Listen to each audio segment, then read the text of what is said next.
Hello and welcome to Belong Group Wellness. You've got it tuned right here to MPW Digital TV, Channel 9. This is our 9th episode of our first series, sort of a season finale, if you will, for Belong Group Wellness. I'm your host, Chad Bishop, and happy that you've decided to join us as we'll be talking about downshifting this week. Essentially, we are going to be talking about stress and ways that you can avoid it or manage it. In our Fitness Bluepoint, we'll actually be talking about stress on the job. That's a key place that a lot of people would indicate that they have stress in their lives, and there's some strategies that can help you alleviate that. We'll also be talking about stressful life events in our Belong Lifestyle Wellness Bluepoint, and we've got a great scale coming up where you can actually play along at home, add up all your stressful life events together, and I'll give you a score that indicates where you're falling as far as how much stress you have or don't have, and we'll give you some strategies to help get that number down. Essentially, we're talking about having the right outlook today, and to help me along that journey, Jane Daufeld is here. Welcome, Jane, to our episode here. Oh, I'm glad to be here, Chad. I was just a little stressed out today. Yeah, I'm so glad that you're actually volunteered to get stressed today. I did. So we could actually have you be a role model of how not to be. Right. And, well, actually, that's impossible. We all get stressed. Right. And so And sometimes it's good. it's part of life. Yes. And even our friends over in Japan in the different blue zones, they have stress. Nobody's stress-free. They have found ways to manage it, and that's what we're going to talk about today. So thankfully, yep, Jane's stressed, and I'm happy to have you here. By the end of this episode, you're going to be so calm and relaxed. Yeah. It's going to be like you're going to be a before and after shot for Right. us. But let's talk about having the right outlook. And specifically, we've talked about the right outlook before in other episodes, but this one we're keying in on the concept of downshifting. The different blue zones across the region that we've been trying to emulate have different strategies, and essentially, the importance of this is that stress leads to chronic inflammation, which is a key contributor to a lot of age-related diseases. So stress causes inflammation. Inflammation of your arteries, of your heart, of your brain. So we're talking Alzheimer's, heart disease, different cancers. All these things stem from or can originate from stress. So the world's, the places where these people live the longest, they've got routines. And that's the key. They're not occasional things they do every once in a while. They do occasional stress relievers, but we're talking about lifestyle routines. And a couple of them that I kind of want to mention, and I'll get your perspective on this. Okay. But the big ones that stood out, they meditate. And I got a picture of this in case you're unfamiliar with the concept of meditation. But we've talked about meditating in an episode because we were talking specifically about Tai Chi, which is a form of moving meditation. So meditation can be Tai Chi.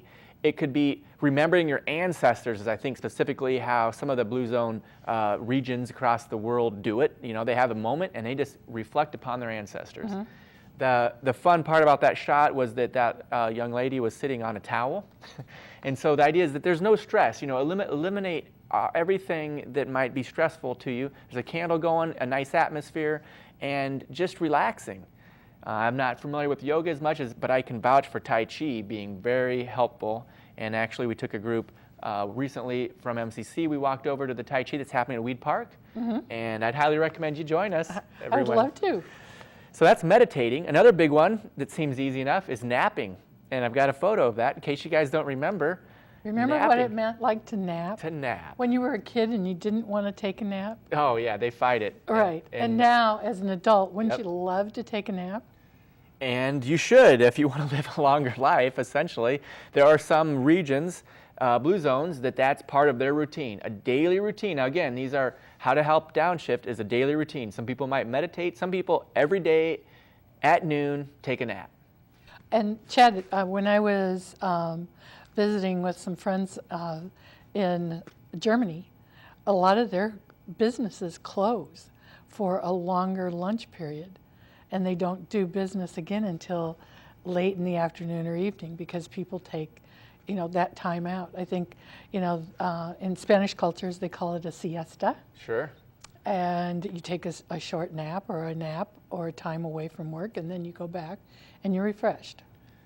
And that follows well with this whole concept of downshifting, because whether they're taking a nap over their longer lunch break or exercising or getting together with some of their coworkers to socialize, all these could be a part of a routine that some of us in America are guilty of not observing each day. I think the British have a tea time, which not sure if what they do over lunch, but a tea time is kind of the opposite of a downshift. In some ways, they're fighting the urge to be sleepy, because if you notice, 8 hours after we wake up, we start to get sleepy. And so British kind of has to say, hey, let's get some caffeine in our systems and battle through. That's probably not a Blue Zone prerogative, according to what we're talking about today anyway. But yeah, that's interesting. So certain cultures are adopting the idea of relaxing once a day, make it part of your routine to downshift. Another one is praying. So different cultures across the world pray once a day. Not necessarily at the beginning or the end of their day or right before supper. We're talking about taking a moment out from your day to pray. And the other one is observing a happy hour. So to me, that means using our wine at 5 principle. But actually, it's not really just the wine part of it. There's an hour of their day that they call happy hour. And me and you might think of it as a 5 o'clock special at a bar, but that's not what they're talking about. They're talking about an hour of happiness. Happiness. And maybe that's how they got the name. Because it's a socialization. It's part of the. I liked it when we had Herman Ferrar on, and he talked about his downtime when we did the wine at 5, and he and his wife Luann, that's their special time to connect again. It's a connection time. And it sounded like it was a routine. It happened every day. Right. And I bet there's some days that they might not be able to get to that routine, and I would guess that those are the days where they are under more stress than the days when they get to have that time blocked out. So what we're really saying is you just need to make sure that you take the time. Carve this for time yourself. out. Yeah. Right. So along the lines of kind of the big picture of this concept of downshifting, you brought some information about what specific cultures, or give us some more insight as to what it is to relax and downshift. What are the characteristics of a downshifter? Downshifter is a term. The first time they had Downshift Day was in 2006 in the United States. I think the whole movement started in the UK. And what is a downshifter? Downshifters are people who adopt long-term, voluntary simplicity in their lives. They accept less money, fewer hours worked in order to have time for the important things in their life. The downshifting also places emphasis on consuming less in order to reduce our ecological footprint.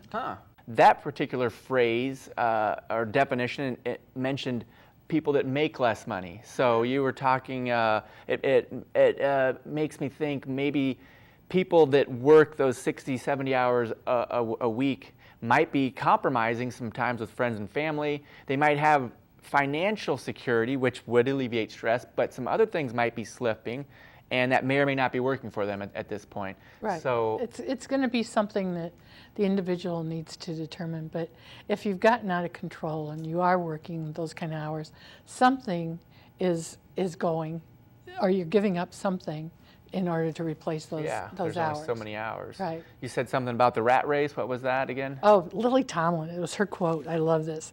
The trouble with the rat race is, even if you win, you're still a rat. Yeah. So we're all chasing that Right. cheese around, and so those are just something to think about, because like you just said, it's specific to your situation. Now, some people find so much joy and fulfillment in their job that for them to work 60 hours a week is actually stress relieving. Exactly.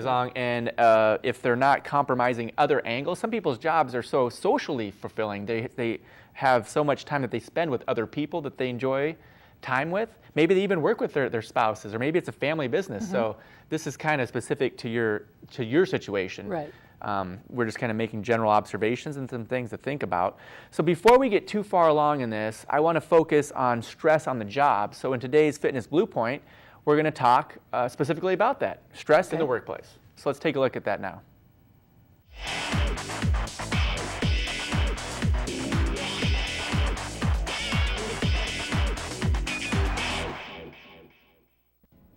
Do Do you have a demanding boss or difficult coworkers, stacks of work to get done, and not enough time?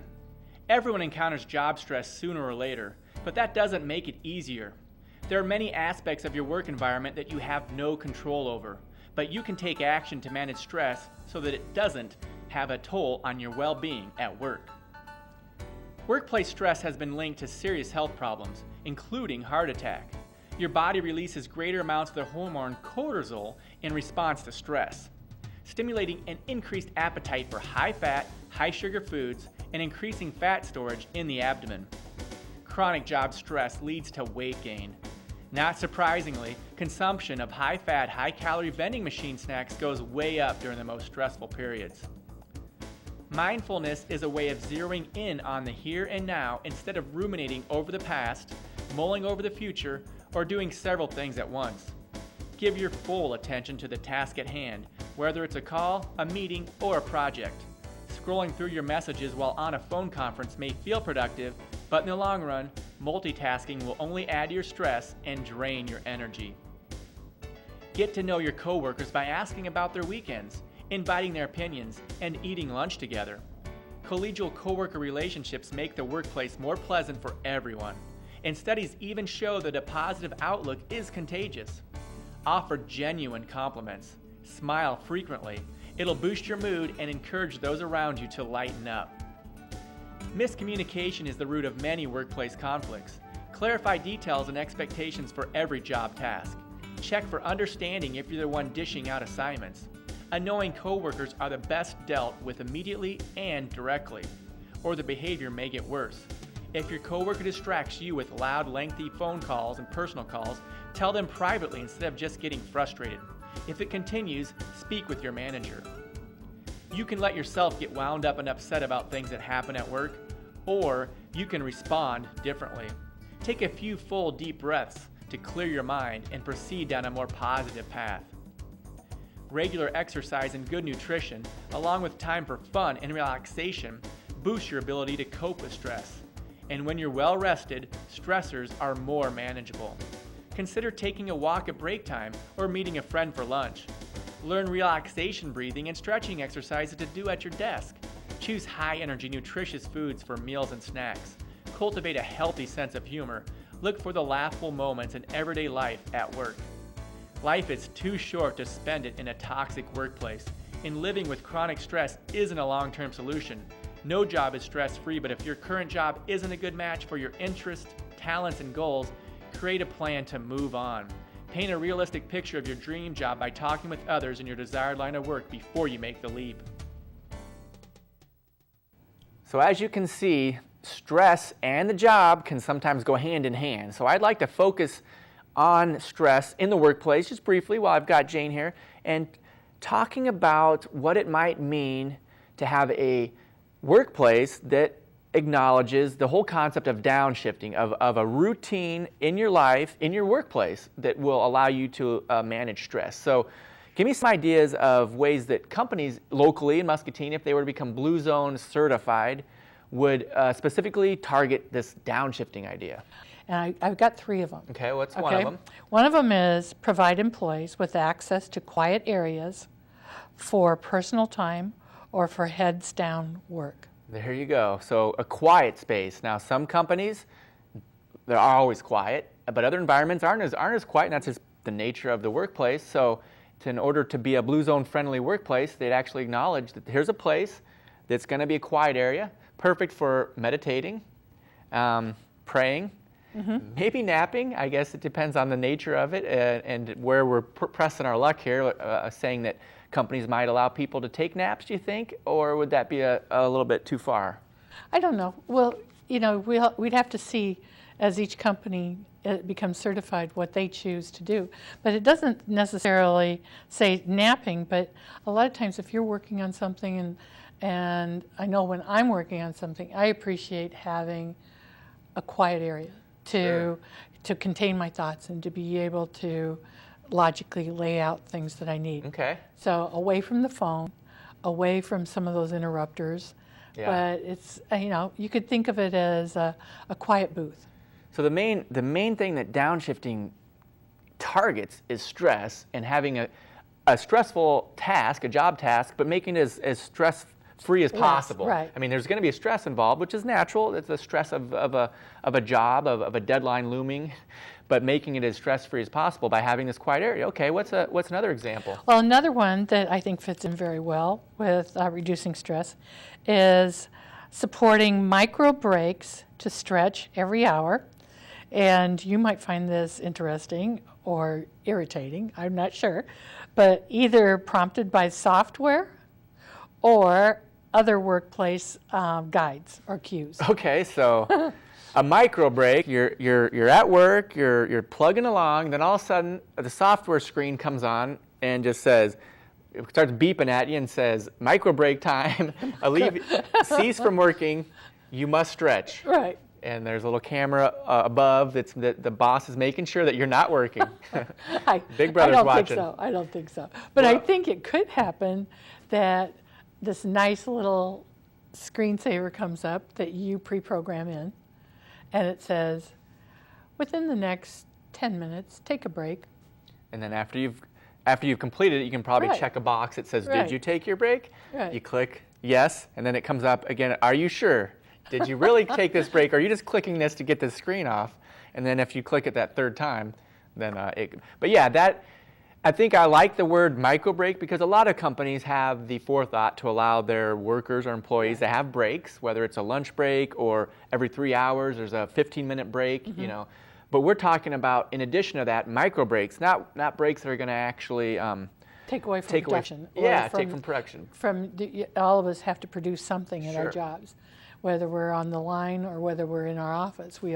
So it's just a minor break from production to stretch. So it could be software, or if it's a smaller company or larger, maybe it's a chime that happens, you know, a nice jingling bell that comes on the intercom system that reminds people. A lot of people are probably taking micro breaks with or without their employer's knowledge or whatnot. I think there's some ways, though, that this can be made not frowned upon, to say, hey, you know, I don't know if you've ever been working on something on your computer and thought to yourself, if my boss walks by at this exact moment, it's not going to look necessarily that great for me. And so to me, when I hear that, it's kind of saying, okay, we're not giving people permission to spend 6 hours a day Surfing the internet. but giving employers the cultural idea that it's important for these employees to downshift every so often. If they're not doing it already, it will really help production and add years to their lives. So, okay. What's the third one? Okay, I have a third one, and it's offer on-site employer-sanctioned fitness activities. Example, yoga, kickball, ping pong, fitness classes, and walking clubs. There you go. Now, when we were at Blue Zones Institute, the end of June, we were in the Wellmark Blue Cross Blue Shield headquarters in Des Moines, and they had a fitness center Right there. right there. Huh, yep. So that kind of is a nice segue to what we're talking about, but what are some strategies, what are some routines that people can do? And it sounds like, to be Blue Zone certified workplace, that you'd actually provide some opportunities, promote and foster opportunities like fitness, like ping pong. Maybe there's a ping pong tournament that your company signs up for, or a ping pong table in the break room would probably be pretty simple. Walking breaks, walking Ys that meet at noon, some things like that to allow you to downshift and to connect with others, which we're going to talk about later when we talk about stress. Maybe it's that pickup basketball game Yeah. at lunchtime. You know, So- there's or Tai Chi at lunchtime in the Yep. park. Some of those are nice because they're not just the downshift, they're also the moving naturally, they're the physical activity side of things, so you're addressing your wellness from like 4 or 5 different angles when you take a break that also happens to include physical activity. So I think by now, after the 9th episode, people are going to find out that a lot of these Power 9 kind of intermix. sure. They lead to each other. Yep. And a to lifestyle. quantify the lifestyle changes. It becomes a lifestyle. Yep, it's all just the big picture. They've just kind of broken it down into 9 aspects, characteristics, so that we can kind of get our teeth around this thing, our hands around this thing, and make sense of it. So let's brainstorm some strategies of how to downshift. John, you've got some photos that'll help Sure. us kind of get some ideas, but we've already talked about quite a few with physical activity and praying, but right here around Muscatine, Jane and company took some shots. I did. These are the riverfront with some kids this summer that were out on the bicycle paths. Now, what I'm going to note is that it's not that hard to find children downshifting. Right. And the trick is to find adults. And that's the key to why these people are living these longer lives, is because the people that kind of get the concept of downshift live like their kids. Hold on a second, John. We've got dogs flying at us here. We're still talking about bike riding, but don't you agree? It's kind of I do, one of but the you know principles. what? I think one of the things that we can learn from our children, Yeah, exactly. because they learn from us, but we can also learn from them. They take a nap. Yep. They have, when they eat until they're just satisfied, and then they walk away, and then they come back 2 hours later and say, Yeah. I'm hungry. But I mean, there's things that in the children's lifestyles that we know that are healthier ways and lifestyles So- that can be emulated by us. Children downshift, but they don't call it downshifting. Right. But by that picture with them bike riding, we could see that they are going on the bike rides. They might not be thinking about cholesterol and heart disease and all these things, but at some point, we as adults forget to be kids every so often Right. because we've got mortgages and children to raise and all these sort of stuff. But I guess the idea is get on your bike and make it a routine if you're going to do this. It's not just, sure, any little bit's better than nothing, but if you join a bike club, for example, maybe every Monday at 5, at 6, if you want to know specifically when they meet, Right. at 6 at the riverfront they meet and they go on a 10-mile leisurely bike ride, and then they have social opportunity afterwards. But it's a routine, and that's the key to this downshift And when thing. we had Peg Heather on, she invited anybody that's interested the in bike to club, coming, yeah. because that's how she got started. So grab your bike and go for a ride, Right. and that's downshifting. But the key is it's a routine. It's this new thing you always do, and you make sure you always do it. Okay, so John, you got some dogs coming at us.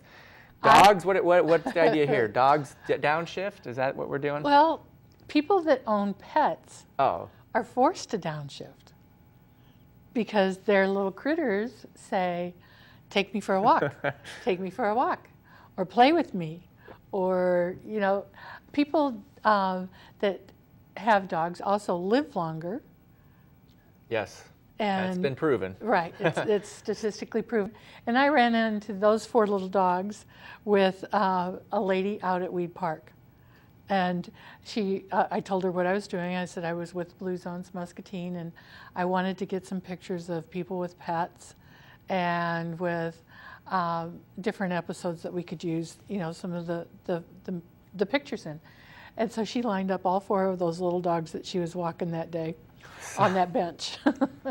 Well, so one of the Blue Zone pledges you could make is to adopt a pet, but the downshift angle is you're not taking your dog for a walk as much as the dog's taking you for a walk. Right. Because this is now, I want to take this time to spend with my dog and get a little fresh air, and other things are happening. The dogs have some businesses they have to take care of, but the main point is, I can see if you flip that script, like, oh, I got to take the dog for a walk. No, this is your downshift time. Right. Maybe that could be your routine. And we talked about that too, Chad, in some of the previous episodes. It's an attitude change. It's Yeah. an opportunity for us to look at things in a different way. Which So, would be stress relieving Right. for sure. Let's get some other pictures fired up here. Other ways to downshift, other routines that we see in our community. Some people playing good football. old family football in the front yard. Yep. You know, this happens to be my family. I've used them as guinea pigs on here. But everybody from 30-something to 5, the little guy in the front that was playing quarterback is my nephew, and he actually could sling that ball up over the top of his dad. You know, so it's practice. It's fun. It's actually part of that downshifting and things that we were talking about earlier. That family, it's a sense of purpose. Yeah, It's family getting first. together. Yep. Family first too. So Oh. if you have a weekly time that you spend with your family members, might include a flag football game. So fishing, Yeah, that's a pretty obvious one. like- yes, and family again, because you're teaching not only the skill that you have to a younger generation, but you are spending quality time. I'm sure that they are talking, they're getting to know each other. It's peaceful, it's quiet. When Yeah. I went fishing recently, I think I didn't aspire to the Blue Zone philosophy because I kept wondering, okay, what are we going to do when we catch this fish? It's going to be kind of slimy. I'm not going to eat it. I don't know how to skin it. And then what I You kind know of how to take the hook out for hook and for let's not get catch and too release. personal about the whole Okay. scenario, but the point is I was not downshifting because You I was were like, what is stressing out. what is the point of fishing? And as I'm seeing that picture and talking about downshifting, I'm getting it now.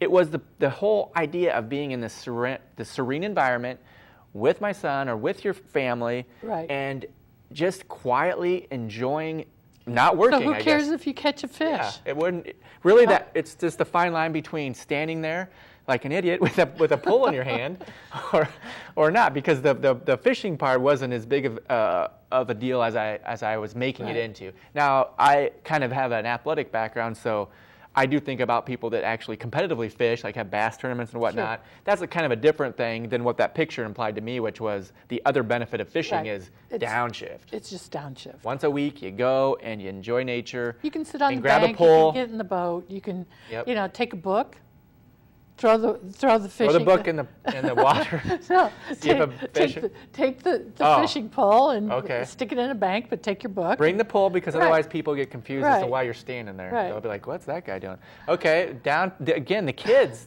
They know how to do it, don't That's stress relieving. they? Yeah. Well, I'd be a little stressed out thinking about what's going to happen if he doesn't tuck that dive in a little bit. He did a great job. Did he do Yeah. the belly flop or he No, dived? he dove. Okay. This is out at the water park, and again, kids teach us how to downshift. They teach us how to have good time and how to have fun. And I was elated when I could capture Yeah. midair a little air under that guy as he was coming out of the tube. So again, downshift, but if you weren't, the parent maybe was there and was enjoying that time with their friends and family as well. So yep, swimming and acting like a kid is kind of what downshifting is. Another way to define that. What do we have? A couple other ideas of ways to downshift that you saw with your lens? I think it's fun just to walk through farmers market. Yeah. Even, yesterday I was out at the farmer's market, and not the market itself, but I was at one of the stands here in town out on Highway 61.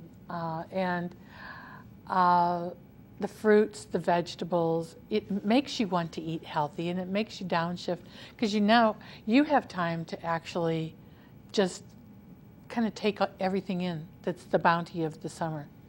I like that picture because it's a plant slant, eating healthy, but to me, if you made that a routine to once a week go to the farmer's market or go to Hy-Vee or whatever, and just to treat it as a relaxing way to spend time as opposed to grabbing food that you needed, it could be a downshift-friendly initiative as well. Well, you don't have to worry about putting fruits and vegetables into your diet because now you got all these great things in your refrigerator or on your counter. Yeah. So that's a good downshift. And then we just saw going for a walk. I think, and I like this because there's the couple there walking. And again, I keep saying the word routine, but I've noticed that the same men and women, let's just say, for example, or the person behind there is alone, but once a day or every Wednesday and Friday at 5, they go for a walk. Right. It seems like that must be part of their agreed upon routine, don't you think? It's probably just like the people that show up at the Y every morning.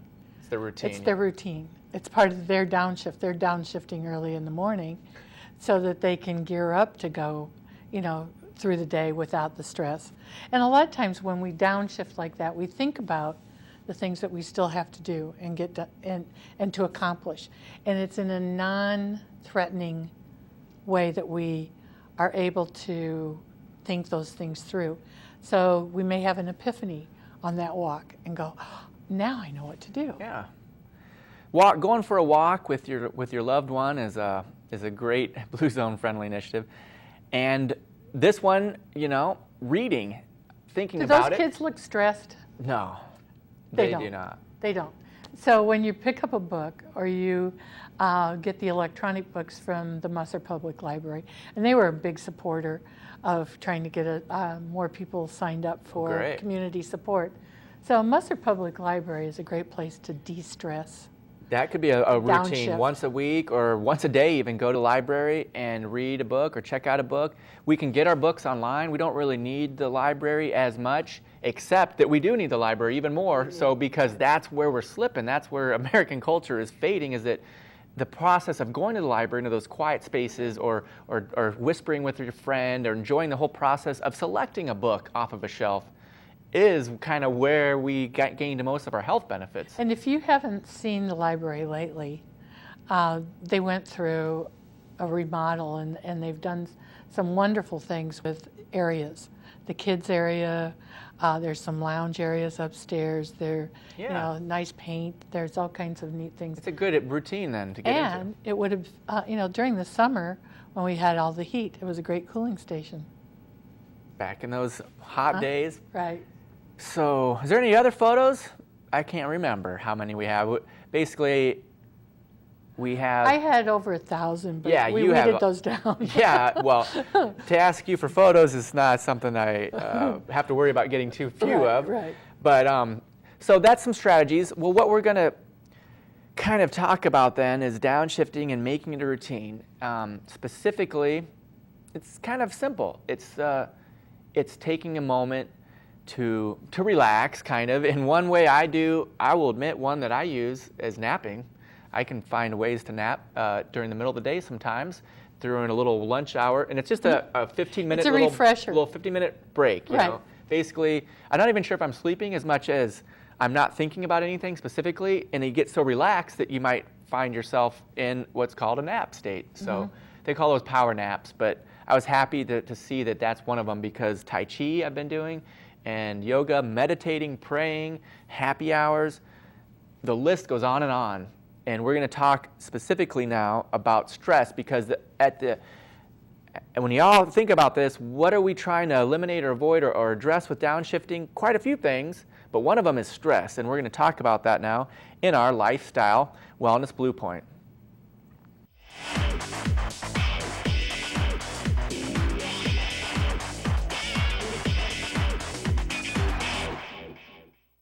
Okay, this is going to be a fun part of the show, because we are going to go through and we're going to give you an opportunity to actually score yourself as far as your amount of stress in your life. We're going to be talking about stressful life events. And essentially that's what this whole downshifting idea comes down to, is eliminating or managing your stress. Now, there are times in your life when you're going to be more stressed out than other times, and I'm going to give you some examples of those times so that you can kind of relate to that.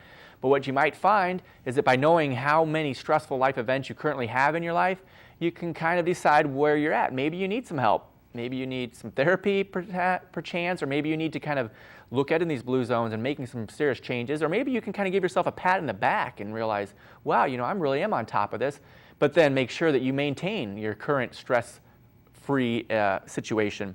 Studies have found that social support and affiliation with others may actually help protect people from stress. So that's a key. Affiliating yourself with others, being with other people just for the sake of being with other people. Kind of the whole belong group wellness idea is don't be alone a lot. I mean, it's unavoidable.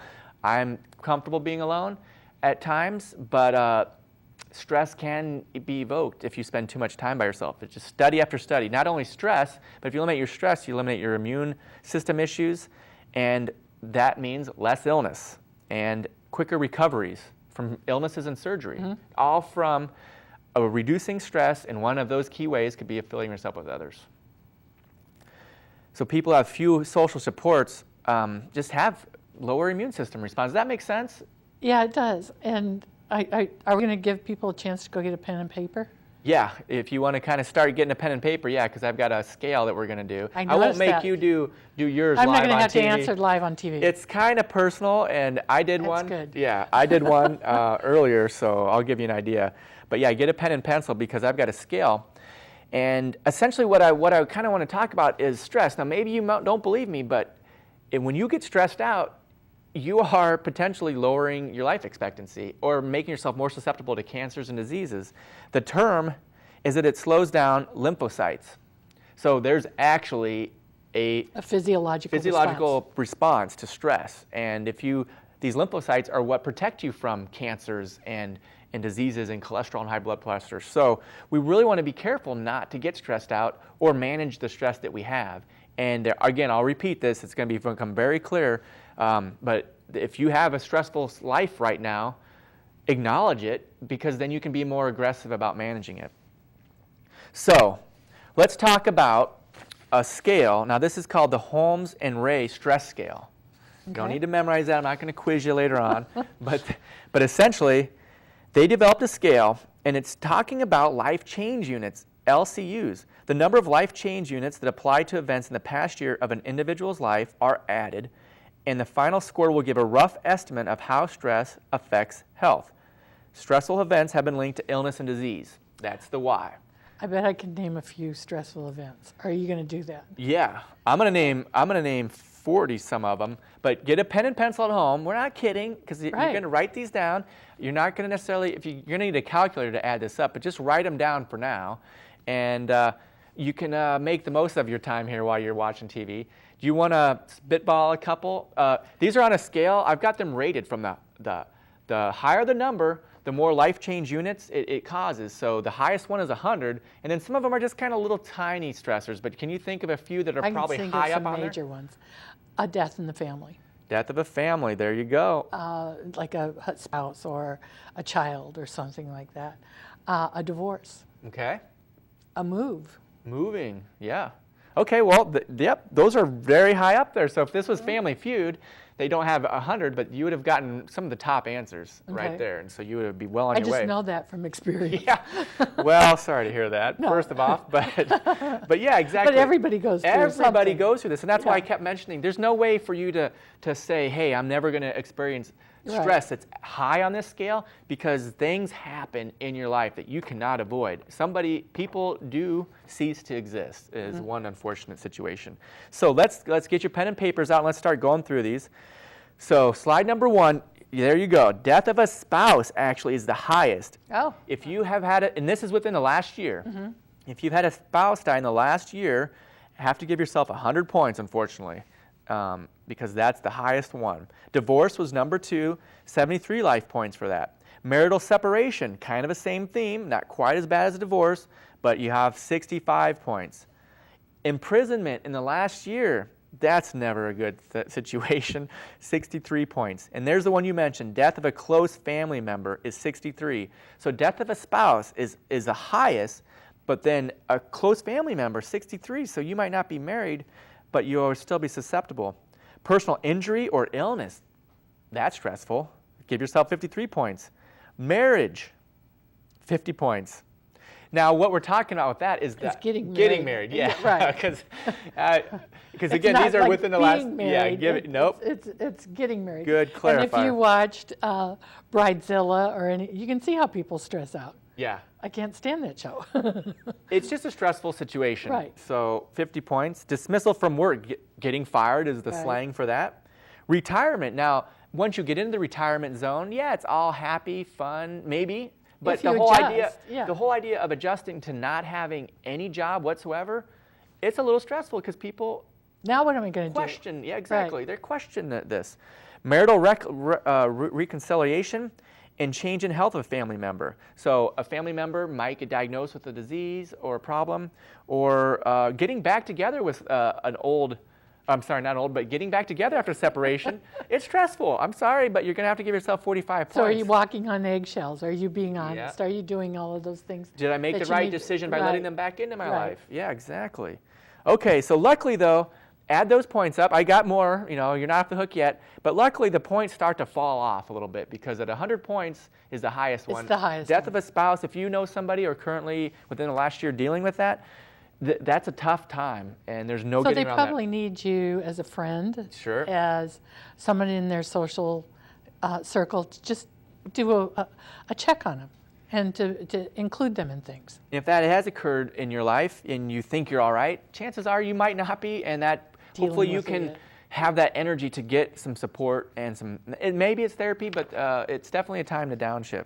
Okay, keep on our scale here. Again, if you're just tuning in, you want to add these points up. Every time that you have this event happen in the last year, that's a life change unit. Pregnancy, 40 points. Sexual difficulties, 39. Gaining a new family member, a little stressful, 39. Business readjustment, something happening at work or in your business, you have to make a change. A change in your financial situation, whether that be winning the lottery or losing lots of money in a bankruptcy, changing your financial state. Winning the lottery, yeah, I've seen some reality shows where that's stressful too, you know. Curse of the lottery. Death of a close friend. So it doesn't just have to be a family member, luckily, or not luckily, but you don't get as many points for that, 37. Change to a different line of work. Anytime you change your careers, exciting, new, maybe for the best, but initially, if it happened in the last year, you have to give yourself 36 points. Change in the frequency of arguments. If in the last year you're having more arguments than usual, it doesn't specify with who, but just in general, that's 35 points. A major mortgage that occurred in the last year. After you've had your mortgage for a year, you kind of get the feel for it. You can get to the point where I'm going to pay it. But that first year, 32 points. Well, and what if you're on one of those adjustable rate mortgages? Yeah. And the balloon is coming up or whatever. Yeah. It could be stressful. Well, the next one down for 30 points is foreclosure of mortgage or loan. So yeah. We've seen that happen in this recently. recessionary time. Yeah. So it's probably safe to say that during times of recession, people's stress is higher. And change in responsibilities is at work is the 29 pointer on that slide. So there's another barrage of points. So we're going down. Yeah, 29, yeah. Yeah. We're going to add all these up at the end and see where you fall. So as we go down, these are going to be probably more and more likely of things that are happening to you right now because they're a little more common and therefore not as high on the scale. But they're stressors, and we just need people to understand that if you can reduce or eliminate those kinds of things. Be aware, yeah. Yeah. Okay, so child leaving home, empty nest syndrome, 29 points. If this happened in the last year. Well, think about parents when their kids go to kindergarten. That one too, yeah. Child leaving home, yeah. Child leaving home. My little kids are grown up. Takes a little while. Yeah. Trouble with the in-laws, 29 points. See, that's not just a fun premise for a sitcom. That's a 29-point life change unit. Again, the more points is not better. You want as few points as possible. So if you're just joining in and thinking, all right, I get 29 more points. No, you do not want these points. These are not points you want. An outstanding personal achievement, 28 points. So and that's again, a stressor. Yeah. Even good things add a stressful element. And stress is not bad. We need stress in our lives. So keep that in mind also. Beginning of school or ending of school, both times when you're going to have a little more stress in your life, or it's a life change unit. You'll see when we give you the scale that just the fact that you have these points is not necessarily bad. It's just a nature that these are life change units, and if they get to a certain threshold, they become stressful and increase your risk of illness. Change in living conditions, of course. Spouse starts or stops work. So even if your spouse starts or stops a job, 26 points. Revision of your personal habits. So if you get on board with this Blue Zone Power 9 characteristics, you're going to have to give yourself 24 points because you're changing your lifestyle. And if you're used to a lifestyle that might have included some bad habits, it's going to still be it's going to be a life change. It's going to be stressful because I'm learning to cope with or without that action or that thing. Yeah. So just any kind of change in general is stressful. So yeah, 24 points for that. Changing in your residence, 20 points. Trouble with the boss. So again, another workplace thing. If your boss is on you and you're having trouble, that's why I like the fact that Blue Zone certified workplaces have to have their leadership get certified, because if the boss can avoid giving their employees 23 life change units by being troublesome, we're going to help them be able to downshift. Change in working conditions, again, another work one, and change in schools is 20 points. So if your company is going to go through the certification process to become a Blue Zone certified workplace or work site, you may have some things that you might experience a little bit of stress on, but that, after the first year, everything will be worked out. Those aren't on your scale, A new routine. Change is good. So, but these are life change units. How much change? Right. So what we're kind of keying in on. Add up the events of these that you've had in the last year. So we got one more slide full. Change in church activities, 19 points. Change in recreation. So you've been playing basketball, that noon pickup game, blow out your knee or whatever. That's kind of a worst case scenario. But anyway, you decide to try a different kind of recreational activity. Maybe you decide that you're going to read with your family. That can be a life change. Change in social activities, same thing. A minor mortgage or a loan is only 17 points, but you pick up a car loan, there's 17 points. Change in sleeping habits, 16. So disrupting your sleep can add stress. Change in the number of family reunions, which is ironic. I just got invited to a family reunion and I didn't end up being able to go, but part of me was relieved because it was stressful. I didn't know anybody at my family reunion. I probably should have went. But it was stressful for some reason. So if I had like 6 of those, I would notice that I was more stressed. Now, see, if you were Larry the Cable Guy, you'd love going to a family reunion. Yeah, pick up some dates. Yeah. So vacations, now that's ironic, but there are moments on any vacation, You got to pack. Did you bring the cash? Yep. Did you bring the swimming suits? Did you bring the skis? Did you bring all of those things? National Lampoon's Vacation with Chevy Chase was just on, and that's a good example of a vacation that would be a stressful vacation. he had like a lot of these life change units happening. Death of a close family member happened right there on his vacation. Right. And I've heard the phrase, I need a vacation from this vacation. So overall, downshifting by going on vacation, getting family first, good, but you're going to have to give yourself some points there. Christmas, do that make sense? Do I even need to say why Christmas is stressful? Especially afterwards. And then a minor violation of the law is 11 points. So add all those up, you guys playing at home. Now this was from which survey again? Well, the Holmes and Ray stress scale. Now, of note, life-changing units. Yep, life-changing units. Of note, some things you might be thinking of that are stressful that weren't on there. They also did one for college dates co-eds, and added them all up. And there are some things missing, but one, losing your keys or your wallet. Oh my gosh, that's not a good time. Or your cell phone. Cell phone is a new one, yeah. But when you don't know where your wallet is for a while, or a purse, you have to think about, do I have to get all those credit cards canceled? Sure. Where's my money? That's a stressful situation. Now, the thing is, that's not really one of these big kind of milestone type life changes usually, but for people in their college years and younger, their stresses, thankfully, aren't as huge. Right. They don't, and they're given time to ramp up. Yeah. What about breaking up with your boyfriend or girlfriend? So are high schoolers stressed? Yeah. And they don't have necessarily the death of a spouse to contend with, but they have things that are equally as important to them, and that might be a breakup with somebody. There were some things on that list that included being bullied, stressful. Sure. And some of the internet things that happen on Facebook or whatnot will be part of their scale that are different from this scale. So this is a scale for adults, basically. But if you were at home or thinking about things that were stressing you out and weren't on the scale, that's why. And you can rank how they were stressing you based on the survey. Well, let's look at the results then now that you've tabulated yours at home. John, we got a slide here. If you scored 300 or higher, you are at risk of illness. So you've got as much stress in your life that it's actually increasing your opportunity to get a terminal, not necessarily a terminal, but an illness, a disease. Could be you're more at risk just to get the cold. 300 or higher, stress is impacting your life in a physical way. That's the key. Mentally, of course, it's stressful. There's other things going on, but physically, you have less ability to recover from illness and are more susceptible to them. It's a physiological response that is to an acute, not acute, a chronic insult. Sure. If you're not taking care of yourself and it's chronic, and you're allowing yourself to be under stress, some of those you couldn't help. You can't avoid. But sometimes you are more prone to illness than other times. Right. Maybe just knowing that, as an employer, for example, that's why they give bereavement and allow people that time off, because they're highly susceptible to a lot of things. Now, a score of 150 to 299, hopefully none of you at home are over 300. It's not the end of the world. It happens. If you've got a death of a spouse, for example, or going through divorce, you already are 73 points, so you don't have much further to go. But hopefully nobody's over 300. But between 150 and 299, I bet you we have a few people who are in that zone. And your risk of illness then is moderate.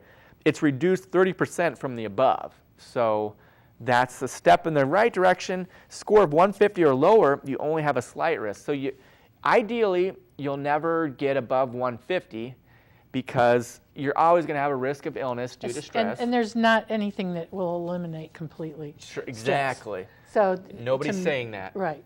So to minimize it. And it's about group wellness. Yeah. And our well-being. So eliminating some of those things or mitigating some of those can help. Yeah. Well, I'm just kind of thinking about some scenarios here.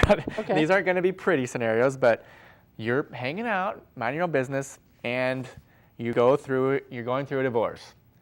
So there's 73 points, but unfortunately, you're pregnant. So Oh my gosh. you have to add 40 points. And wouldn't you know it, you're getting fired at the same time. So these things can add up. And I think we can all think about a time in our lives, maybe not that kind of odd, but that things were just, there was a lot They going seem to on. come in threes too. There you But go. I wouldn't pick those three. Those kind of some weird ones. Sorry about that. Especially the pregnant and divorce part Right. was sort of a little bit much to put on any one person. But the point is, there are times when I did this scale, I'll be honest, I was surprised. I didn't have a lot of anything on there. But then I thought about it. That's why I feel well right now. And that's probably why this show's even happening, because I feel like I'm in a point in my life where I am exhibiting a well state. And that helped me clarify why. Is because there isn't a lot of stress in my life right now. One, I should live in the moment and be thankful, because I'm going to have more points off and on throughout my life. But right now, things are going good, so I should acknowledge that. And make note of it. But some of these things are important. Life changes, and so we keep reiterating this, but I'm not saying that you can avoid these points. This is just a way to indicate when are you actually more susceptible to having these things And to become hurt ill. you. Yeah. Become ill. Because this is I don't always put up the stats and reference things, but this was actually a study that concluded, based on, like you said, the physiology of it, that the slowing down of lymphocytes was happening when stress was increased. And so they were trying to put a number on it, like how much stress actually impairs your body to the point where you are more prone to having a disease. Well, in fight or flight, that, we all go through that syndrome That kind too. of stress, yeah. That's that kind of stress, and but most of the time it's not fight. We're in a civilized country, or our office is civilized, and you can't just go, punch somebody out, or you can't get rid of that adrenaline that's built up. But what happens to your body? It gets all geared up for that fight or flight. I either got to run or I got to stand my ground. But if we don't do that, we're also compromising the physiology in our bodies because of not dealing with, Exactly. that area. Stress is very natural. Let's talk about then, ways to prevent stress. That's kind of what the show has already done. We're talking about downshifting, but some specific things would be things like relaxation training. I needed help being trained to relax. It seems so simple, but it's not all that easy. And so there's ways you can be trained to relax. Tai Chi is a great example of that, and meditation, hypnosis, self-hypnosis. If you have a lot of points on that scale, life is in a state of change right now, consider taking some proactive measures like self-hypnosis or meditating. Maybe this is the time when Tai Chi works for you, because there's so much going on, you need to downshift right now. Maybe it won't make as much sense 4 years from now, and you'll have some different opportunities. But if you've got a number that's high on our life change scale, keep these in mind for sure. Cognitive, you can be taught new additives or responses. You've been talking about that throughout the episodes. Rid yourself of negative self-statements. A good way that I can think of would be to envision a stop sign. Right when you start to get stressed out, this is actually a technique that you would be taught, but right when you start to get stressed out, envision visually a stop sign. Stop. Or do not enter sign. Do not let yourself get stressed out about this. And then ask yourself a question. How important is this thing I'm getting stressed out about going to be in 5 years from now? For example, this is another way to put it in perspective, like, okay, is it really that big a deal that I ran out of paper clips right now and I have to go to Walmart even though I need these paper clips really bad for the project that's due in 5 minutes? It's stressful, but my point is, the big picture is, you're going to have to do this anyway. Do you need to really get yourself all amped up and stressed out? Cognitive readjustment. Negative self-statements aren't doing you any favors. And people will say, I can't remember people's names. And when they say that, they've given themselves permission to not make a concerted effort. So what we say to ourselves and what we say to others are either reinforcing those negative statements, or are, we're not addressing getting out of the negative statement to ourselves. Sure. And along the lines of stress prevention then, like that cognitive technique would be the right tribe idea, but being around positive support groups. So these are stress prevention. Get it before it happens. Right. You can't affect life does change. And so the life change unit scale that we talked about earlier is about kind of putting a number on this for you and talking about preventing disease. Because ultimately when we're talking about wellness, we're also making reference to the idea of living longer. And those years are not only longer, but more fulfilling. And to do that, preventing terminal diseases. These people that downshift just get diseases less, 50 to 80% less cancer, for example. Live into their hundreds, a third of the people do. But specifically, what also I need to mention that is geared towards avoiding chronic diseases, there's three things. Inactivity causes chronic diseases. 70% of chronic diseases are caused by these three things. Stress is part of it, but here's the three big ones. Okay. Inactivity, smoking, and poor nutrition. So if you're inactive and you smoke and you eat horribly, whatever your definition of that may be, that is the cause of 70% of all chronic diseases. And actually that fits in with the Blue Zones concept that we talked about earlier too, that 70% of your health is up to you. Yeah, that number keeps coming up. 70%, right. What are chronic diseases? You might be sitting at home going, oh, okay, well, I don't move, I eat poorly, and I do smoke at the moment. So what are some of those chronic diseases? 30% of the chronic diseases are hypertension are the ones that have been leading to death. Hypertension, high blood pressure, cholesterol, respiratory diseases like lung cancer, and diabetes are some chronic diseases. Just to give yourself some ideas of some of the things that might be happening. Now, am I a better person than somebody else because I might be a little more active? No, I'm not saying that at all. It's kind of just a matter of looking at yourself and saying, am I as active as I want to be? And if the answer is yeah, I am, okay, great. But there might be some people that are just been I don't know, one way to avoid the stress of thinking about getting a disease might be just to not think about it. Well, it's time to start thinking about it, in my opinion. And that's what Belong Group Wellness is about, and Blue Zones in general. If you're inactive, it's just bad all across the board. And so we've talked about it. We want people to move naturally. Yep, exactly. So start with something that's easy that you can do, and that's walking. Walking is one of the easiest things that you can do. Get up and walk right now. And more importantly, thank you for watching our show, Belong Group Wellness. It's been a pleasure bringing it to you. And we might have season 2. We might kind of reformulate the whole concept. Who knows? But enjoy, and we'll see you next time on Belong Group Wellness. Bye-bye.